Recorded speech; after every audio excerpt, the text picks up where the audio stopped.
بسم اللہ الرحمن الرحیم۔ رسول اللہ صلی اللہ تعالی علیہ وسلم فرماتے ہیں کہ ہم سے پچھلی امت میں ایک نیک شخص تھے جو اللہ کے ولی تھے، جن کا نام جریج تھا۔ انہوں نے ایک گرجا گھر تعمیر کیا تھا اور اسی میں اللہ کی عبادت کرتے تھے، نماز ادا کرتے تھے۔ ایک مرتبہ ہوا یہ کہ جریج اپنی نماز میں تھے، تبھی ان کی والدہ آئی اور ان کو آواز لگائی کہ اے جریج، اے جریج، آؤ میں تم سے ملنے آئی ہوں۔ جریج نماز پڑھ رہے تھے اور وہ نفل نماز تھی۔ انہوں نے سوچا کہ نماز مکمل کر کے ہی والدہ سے ملتا ہوں، لیکن نماز مکمل ہونے تک والدہ ناراض ہو کر چلی گئی۔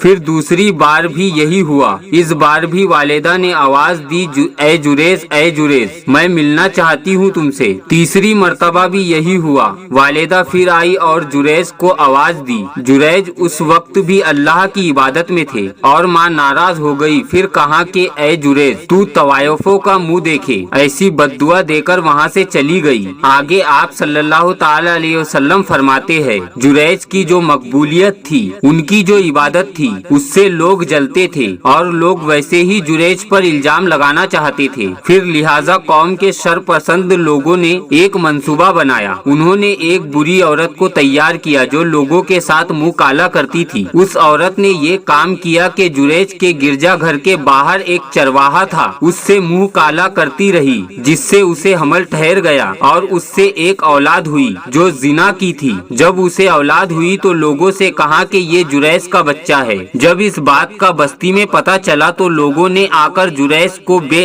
تحاشا مارنا شروع کر دیا، حتیٰ کہ ان کا گرجا گھر بھی توڑ دیا اور بادشاہ وقت کے پاس لے گئے۔ جب وہاں پہنچے تو جریج نے کہا کہ بتاؤ تو کیوں مارتے ہو؟ لوگوں نے کہا کہ تمہیں ایک ناجائز اولاد ہے، تم نے ایک عورت سے زنا کیا۔ تو جریج نے کہا کہ اس عورت کو میرے سامنے تو لاؤ، وہ عورت کون ہے؟ جب اس عورت کو لایا گیا تو اس عورت نے کہا کہ یہ جریج کا ہی بچہ ہے، جریج نے میرے ساتھ زنا کیا۔ جریج کے والدہ کی بد دعا پوری ہوئی اور جریج کو ایک بری عورت کا منہ دیکھنا پڑا۔ جریج نے کہا کہ ٹھیک ہے، مجھے نماز پڑھنے دو۔ انہوں نے 2 رکعت نماز پڑھی اور اس کے بعد اس بچے سے کہا کہ اے بچے، بتا تیرا باپ کون ہے؟ اللہ رب العزت نے اس بچے کو زبان عطا کی۔ پھر بچے نے جواب دیا کہ میرا باپ وہ چرواہا ہے۔ اس ننھے سے بچے کے بول سن کر وہاں کھڑے لوگوں کو بہت ہی حیرت ہوئی۔ پھر اس چرواہے کو سزا دی گئی اور لوگوں نے کہا کہ اے جریج، چاہو تو تمہارا گرجا گھر واپس بنا دیتے ہیں، وہ بھی سونے کا۔ جریج نے کہا نہیں، سونے کا نہیں، مجھے جیسا تھا ویسا ہی بنا کر دے دو۔ صحیح بخاری اور مسلم شریف میں یہ واقعہ موجود ہے۔ تو دوستو، اس واقعے سے ہمیں پہلا سبق یہ ملتا ہے کہ ایک ولی کے حق میں بھی اگر ماں بد دعا کر دے تو اللہ قبول کر لیتا ہے، اس لیے کہ اللہ کے نزدیک ماں کا بہت بڑا مقام ہے۔ ماں اگر دعا دے تو قبول، اور اگر بد دعا دے تو بھی قبول، چاہے آپ کی کوئی بھی شخصیت ہو۔ سبحان اللہ۔ اور دوسرا سبق یہ ملتا ہے کہ ایک معمولی سی لغزش جو جریج سے ہوئی، اس کا اتنا عظیم نقصان ہوا کہ اللہ رب العزت نے اتنی بڑی آزمائش میں ڈال دیا جریج کو۔ اور اس کا تیسرا اور اہم سبق ہمیں اس واقعے سے یہ ملتا ہے کہ نفل عبادت پر والدین کی خدمت کو ترجیح دینا چاہیے۔ اللہ